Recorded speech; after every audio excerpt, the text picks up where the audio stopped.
तो उन्होंने इतना विख्यात कर रखा था, ये तो कुछ भी नहीं थे। इनको तो क ख का भी नहीं ज्ञान था, किसी क्षेत्र का, किसी भी जो है ना दिशा में, ना ये समाज सुधार के बारे में कुछ जाने थे, और ना ही इन्होंने वेदों का ज्ञान था, और न ही किसी प्रकार का भी और समाज सुधार का। तो आसपास भी नहीं, स्वयं भांग खावें पीवें, तम्बाकू सूंघे, अबरक पारे की गोली खावें, तम्बाकू खावें। बताइए समाज सुधार करने के लक्षण थे। और समाज बिगाड़ के लिए इन्होंने चौथे सत्यार प्रकाश के चौथे समोल्लास में रोग काट रखा है। कहते 24 वर्ष की लड़की और 48 पुरुष के पुरुष का ब्याह करना चाहिए, ये सही जोड़ा है। ये भांग पी के बोली सारे वचन स्वामी जी ने। ये देखो, ये सत्यार प्रकाश। अब देखो स्वामी जी का डठोरा, आहा क्या बात कही। अब इस अतिथि में देख कर हमारे जैसे कि तो जो ना छाती धड़कन लाग जाए, बड़े महापुरुष भाई जो वहां भगवान से मिले बैठे हैं। अब देखो महर्षि दानंद सरस्वती। अब यहां आगे देखिएगा समोल्लास नंबर 4 में, ओहो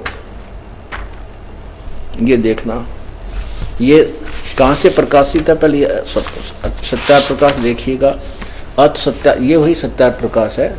इसके आगे अंदर है अथ सत्यार प्रकाश है। वेद आदि विधि सदशास्त्र प्रमाणई, वेद विधि, वेद आदि विधि सदशास्त्र प्रमाणई समन्वित, यानी वेदों आदि सदग्रंथों के आधार पर इसका ये लिखा गया है। किसके द्वारा? श्री परमहंस, ओहो श्रीमत परमहंस प्रिव्रजा आचार्य महर्षि दानंद सरस्वती स्वामी विरचित है।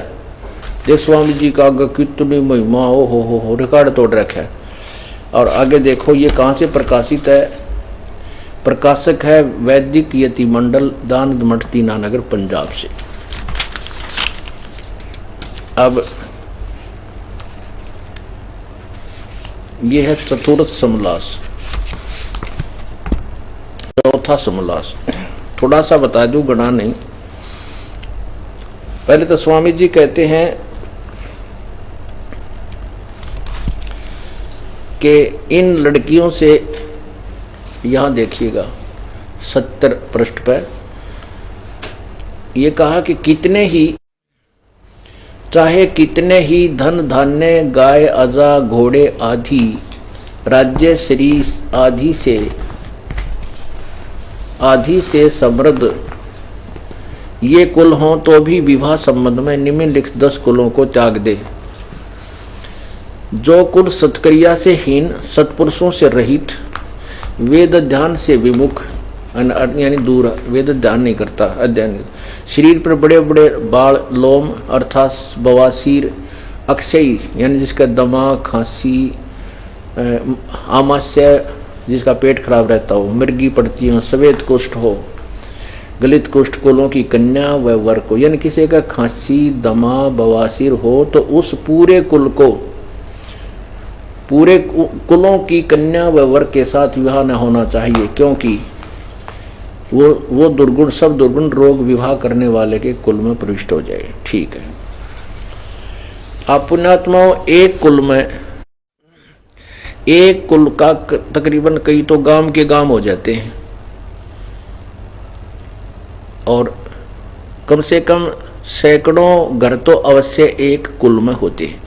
और उनमें से किसी एक व्यक्ति का भी बवासीर हो या खांसी हो, दमा हो, मृगी पड़दी हो, तो पूरे के पूरे कुल की लड़के और लड़कियों को ब्याह ना करो। फिर ब्याह कित करके लाओगे वह? बताओ, अफ्रीका में जाना पड़ेगा फिर लड़के ब्याह ने, और तरह गजब हुई। तो कहाँ से होगा, मतलब ये तो उनकी यह सोच। आगे देखो, फिर कहते हैं कि ना तब न पीले वर्ण वाली, इन लड़कियों से शादी ब्याह नहीं करे, न पीले वर्ण वाली, न अधिक अंगी अर्थात पुरुष से लंबी चौड़ी यानी अच्छी तगड़ी बेटी हो तो उससे ब्याह नहीं करे, बलवाली या रोग युक्त जिसका बीमारी हो, न लोम रहित जिसका बाल ना हो, न जिसका बहुत लंबे बाल हो, बहुत लोम हो शरीर पर। ये कहता है न तो लोम रहित जिसका बाल ना हो, और फिर नो कह न बहुत बालों वाली। पता फिर के और बीच में के रह गया। ये देखो, न तो लोम रहित यानी बाल ना हो, और न बहुत लोम वाली उसका घने बाल भी ना हो, और न बकवाद करने वाली, और न बुरे नेत्र वाली। और तरह के जो भी बुरे नेत्र वाली लड़की से भी शादी नहीं करनी चाहिए, स्वामी जी बता रहे हैं। फिर कहते हैं जिनका गंगा जमुना सरस्वती आदि नदियां पर नाम हो, काली चंडी और नाम वाली कन्या से विवाह नहीं करना चाहिए। अब देखो, हिमालय पार्वती आदि गंगा जमुना आदि नदियां पर और पर्वत विंध्या हिमालय पार्वती आदि करकी शौनी नागी भुजंगी आदि दासी और काली चंडी आदि नाम वाली कन्या के साथ विवाह न करना चाहिए। पार्वती नाम हो उस तक भी विवाह नहीं करना चाहिए। तो भगवान शिव जी ने भी गलती कर दिया था, बहुत बुंडी करिया तो भाई। आज आगे देखो किससे विवाह करना चाहिए। स्वामी जी करें जिसके सरल सूधे अंग हो, विरुद्ध न हो सरल सूधे अंग हो, विरुद्ध ना हो, जिसका नाम सुंदर हो अर्थात यशोधा सुखदा आदि, हंस और हथनी के तुल्य चाल हो। ओहो, हथनी और हंस के की तरह चालती हो वह लड़की, और सूक्ष्म लोभ केस और दांत युक्त हो, यानी दांत हो उसके। अब बिना दांत वाली का तो बुढ़िया होगी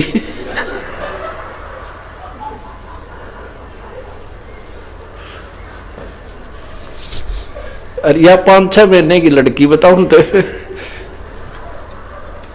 तरह के जो ये भी कोई सुजैसन देने की बात थी भाई, जिसका दांत ना हो, यानी दांत युक्त हो, दांताड़ी के लिए ब्याह करे, बिना दांताड़ी से नहीं करे।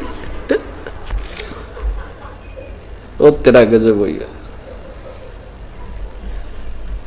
अब बिना दांताड़ी तो अंडरस्टूड है, कहते छोटी बेटी होगी, कह कति बुढ़िया होगी। अब देखो ये चतुर्थ समोल्लास है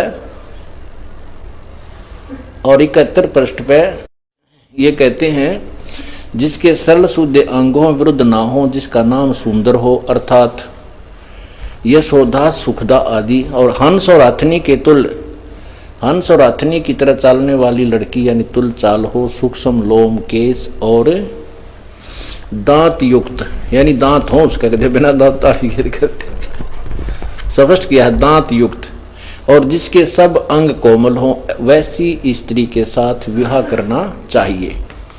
आगे कलम तोड़ रखी है।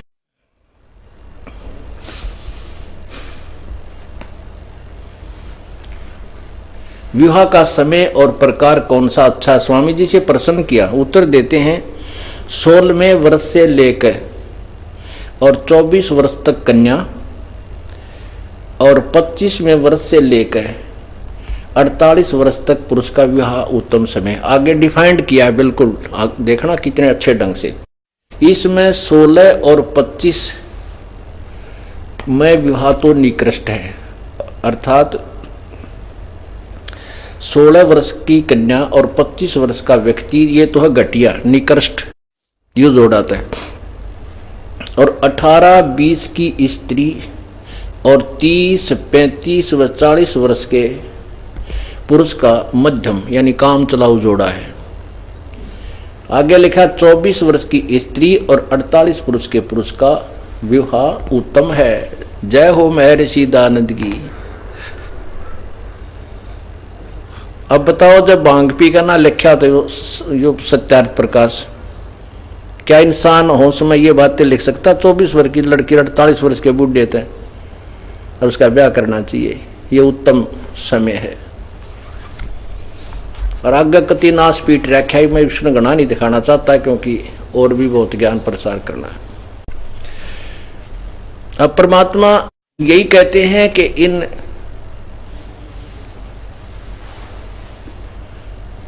गुरुओं गांव बिगाड़े, संतो गुरुओं गांव बिगाड़े, ऐसे कर्म जीव कला दिए, ईव जड़े नहीं जाड़े। ओए होए।